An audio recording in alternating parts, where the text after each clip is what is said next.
when Gary pulled the play he was talking about earlier, and he signed with UT, I think that's what turned me to an Alabama fan. I said, I'm not going to pull for UT. He's going to UT. Hey, off the spring, ain't no way. but like I said, I love both of them. They're just like family. Well, that's probably how you felt about me then. Because when I came out here, I didn't know where they going to string me up to an oak tree here somewhere, or how it's going to be. Really. I mean, they were people. Yeah, people wasn't too happy with me when I first came out here. Thank God they won them over. Thank God, finally. That's something we can talk. Why Coalfield? Why Coalfield? Well, I tell you what, there's not another place like it. The people are just hard-working people and good people and care about people, and you know, you may not get along every day together, but when you need something, everybody jumps in and works for it, and I saw that early on, and I saw the passion and the love that they had for their sports, and you know, I want to be a part of that, and I really did. I want to be a part of that, and I had some chances to go other places, but you know, why go somewhere when you're happy, you know?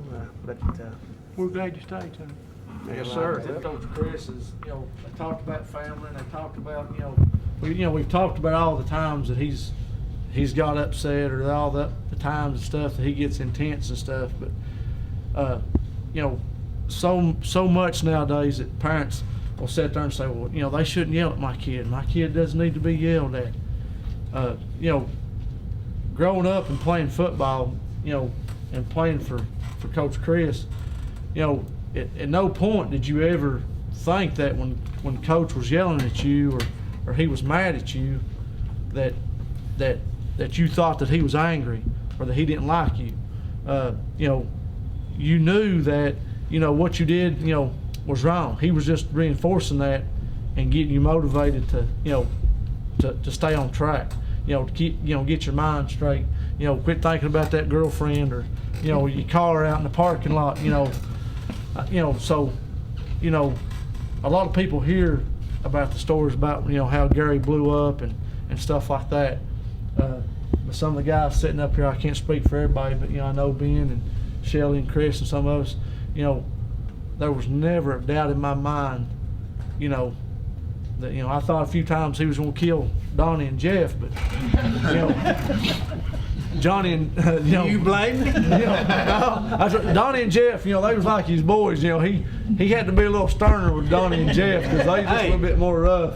I felt like he was my son. I had to go get him out of bed every day to practice. That's right. But I mean, at no time did you ever think that, you know, that Gary wouldn't hug your neck, or, you know, he wouldn't cry with you if he was hurting, or.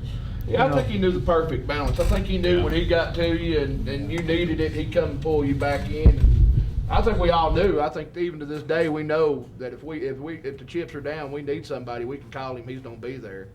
Yeah. I think that's always been installed. I wish somebody paid me back all that money. Yeah, and I think that's one thing that people don't realize. I mean, there've been, you know, we're come from a small town. There are kids here that hadn't had, you know, stuff. Couldn't buy cleats or whatever. And coaching them was going to go out and make sure everybody had it. When you stopped and ate, I mean, they was going to make sure everybody ate. Right here.